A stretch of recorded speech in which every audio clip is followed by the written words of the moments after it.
Sir Taloja को अगर देखेंगे आप इसका पॉलिटिकल हिस्ट्री तो कांग्रेस पार्टी और जो है बीजेपी यहाँ पर जो है काफ़ी सालों से जो है अपना जो है डेरा जमा के बैठी है। आज एमआईएम पार्टी का जो है आज यहाँ पर पहला कदम एमआईएम ने रखा है, तो कहीं ना कहीं वो लोगों को जो है एक तकलीफ़ हुई होगी कि एमआईएम यहाँ पर आ गई और अब जो है उनकी आने वाली सीटें और आने वाले इलेक्शन में जो है उनको तकलीफ़ हो सकती है। इसे कैसा देखते हैं आप? देखिए, ये इलेक्शन के नज़रिए से देखते हैं। हम चाहते हैं कि हमारी अपनी लीडरशिप हो, हमारी अपनी आवाज़ हो, जो अलग अलग प्लेटफॉर्म्स के ऊपर जाकर लोगों के मसले मसाइल हल करे। हम हर चीज़ को इलेक्शन के नज़रिए से नहीं देखते हैं। हम चाहते हैं कि तलोजा के अंदर भी हमारी अपनी लीडरशिप है। आपने ये कहा कि तलोजा के अंदर बीजेपी और कांग्रेस यहाँ पर जमाए हुए थे। हमारी नज़र के अंदर ये है कि बीजेपी और कांग्रेस अलग है ही नहीं। जिस तरीके से गोवंडी इलाके में समाजवादी पार्टी का सुपड़ा साफ किया गया, तो तलोजा के बारे में क्या प्लानिंग है आपकी? इंशाल्लाह वहाँ पे समाजवादी पार्टी का हुआ है यहाँ पे, और दूसरे मुख्तलिफ़ जगहों के ऊपर जहाँ पर भी जो सियासी पार्टियाँ हैं उनके साथ डट कर मुकाबला करेंगे। जमहूरियत के अंदर हमको ये इख्तियार है और इंशाल्लाह मजलिस को आगे बढ़ाएंगे। आज हम मौजूद हैं नवी मुंबई के तलोजा फेज़ 1 इलाके में, जहां पहली बार एमआईएम पार्टी ने जो है अपने कार्यालय का उद्घाटन और जो है यहाँ पर पक्ष प्रवेश भी जो है काफ़ी युवाओं ने जो है प्रवेश किया है एमआईएम पार्टी में।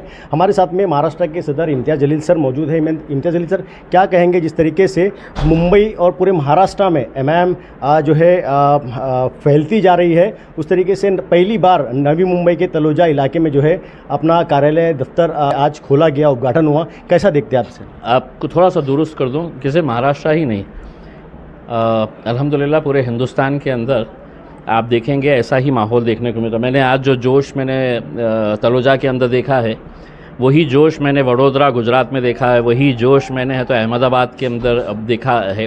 पूरे गुजरात के अंदर भी ऐसा ही माहौल था। तो अल्हम्दुलिल्लाह धीरे धीरे लोगों को समझ में आ रहा है कि मजलिस ही एक जमात है जो अपने लिए लड़ती है, बोलती है, जहाँ पर भी जुल्म और ज़्यादती होती है आवाज़ उठाती है करके, इस वजह से लोग जुड़ रहे हैं। सर तलोजा को अगर देखेंगे आप इसका पॉलिटिकल हिस्ट्री तो कांग्रेस पार्टी और जो है बीजेपी यहाँ पर जो है काफ़ी सालों से जो है अपना जो है डेरा जमा के बैठी है। आज एमआईएम पार्टी का जो है आज यहाँ पर पहला कदम एमआईएम ने रखा है, तो कहीं ना कहीं वो लोगों को जो है एक तकलीफ़ हुई होगी कि एमआईएम यहाँ पर आ गई और अब जो है उनकी आने वाली सीटें और आने वाले इलेक्शन में जो है उनको तकलीफ़ हो सकती है। इसे कैसा देखते हैं आप? देखिए, ये इलेक्शन के नज़रिए से देखते हैं। हम चाहते हैं कि हमारी अपनी लीडरशिप हो, हमारी अपनी आवाज़ हो, जो अलग अलग प्लेटफॉर्म्स के ऊपर जाकर लोगों के मसले मसाइल हल करे। हम हर चीज़ को इलेक्शन के नज़रिए से नहीं देखते हैं। हम चाहते हैं कि तलोजा के अंदर भी हमारी अपनी लीडरशिप है। आपने ये कहा कि तलोजा के अंदर बीजेपी और कांग्रेस यहाँ पर जमाए हुए थे। हमारी नज़र के अंदर ये है कि बीजेपी और कांग्रेस अलग है ही नहीं, वो साथ ही है उसमें। तो अब ये दोनों मिलके आएंगे और मजलिस एक तरफ रहेगी उसमें। जिस तरीके से गोवंडी इलाके में समाजवादी पार्टी का सुपड़ा साफ किया गया, तो तलोजा के बारे में क्या प्लानिंग है आपकी? इंशाल्लाह वहाँ पे समाजवादी पार्टी का हुआ है यहाँ पे, और दूसरे मुख्तलिफ़ जगहों के ऊपर जहाँ पर भी जो सियासी पार्टियाँ हैं उनके साथ डट कर मुकाबला करेंगे। जमहूरियत के अंदर हमको ये इख्तियार है और इंशाल्लाह मजलिस को आगे बढ़ाएंगे। इम्तियाज़ सर, जिन लोगों ने भी आज जो है प्रवेश किया एमआईएम में, तो उनको जो है क्या हिदायत देंगे आप? देखिए, मजलिस को मजबूत करने का काम करिएगा और अपनी लीडरशिप डेवलप करिएगा। मुझे तो ज़ाती तौर के ऊपर इतनी खुशी हुई कि तलोजा के अंदर इतनी बड़ी तादाद के अंदर हमारी माएँ और बहनें आकर बैठी हुई है क्या, तो ये हमारे लिए एक बहुत पॉजिटिव साइन है।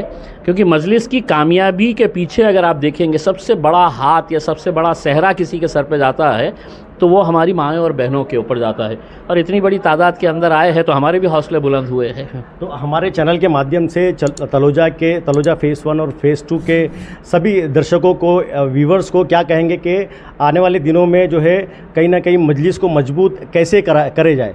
अच्छे लोग जुड़िए, अच्छे नौजवान जुड़िए, अच्छे हमारे मस्तूरात है, हमारे लेडीज़ जो है वो जुड़िए। दूसरे सियासी पार्टी के अंदर आप चटाई बिछाने का अगर काम कर रहे होंगे इतने सालों तक, तो आज आपको मौका है कि अपने भाई के बाजू आप कुर्सी लगा के बैठ सकते है करके। तो ये सब सोचते हुए आप जुड़िए मजलिस के साथ और इंशाल्लाह हमको बहुत अच्छे प्रॉस्पेक्ट्स नज़र आ रहे हैं। सर जो कॉरपोरेशन इलेक्शन गया, जैसे कि मुमरा की एक जो है कॉरपोरेट थे शहर यूनुस शेख, उनको जो है एक जुमले पे जो है टारगेट किया गया, उसके बाद में काफ़ी ट्रोल किया गया और अब जो है उनके जो है कास्ट सर्टिफिकेट को लेके भी जो है उन्हें ट्रोल किया जा रहा है। इसे कैसे देखते हैं आप? देखिए, मेरे पास 36 कॉरपोरेटर्स है औरंगाबाद में। 33 जब जीत कर आए थे, उसके बाद 3 हमारे कॉर्ट मेंबर बने, तो वो 33 में से 16 के ख़िलाफ़ जो है वो कंप्लेंट रजिस्टर करी गई थी। किसी को कहा गया था कि इनके 4 बच्चे हैं, किसी को कहा गया था इनका कास्ट सर्टिफिकेट बोगस है, किसी को कहा गया था कि साहब इन्होंने फॉर्म के अंदर ये प्रॉपर्टी छुपा दी है, वो प्रॉपर्टी छुपा दी है। तो ये हर इलेक्शन के बाद जो है ना, जो हारने वाला होता है या जिसको टिकट नहीं मिला होता है या जो पार्टी का मुखालिफिन होता है या दूसरे पार्टी वाला होता है जिसको ये हज़म नहीं होता है कि मजलिस इतनी ज़्यादा सीटें कैसी जीती, तो उस वक्त भी हमने हंसते हंसते जवाब दिए थे, कानून है, कायदा है, आप शिकायत करिए, प्रशासन को बोलिएगा इंक्वायरी करे करके। इंक्वायरी हुई है, अभी तक कुछ भी नहीं निकला है नतीजा। तो शहर शेख के मामले के अंदर भी करिए, आप शिकायत करिएगा, उसमें अगर कुछ गलत होगा और पुख्ता सबूत होंगे तो हम भी कुछ नहीं कर सकेंगे उसमें। लेकिन ऐसे चीखने चिल्लाने वाले बहुत सारे लोग रहते हैं, आरोप लगाने में क्या है।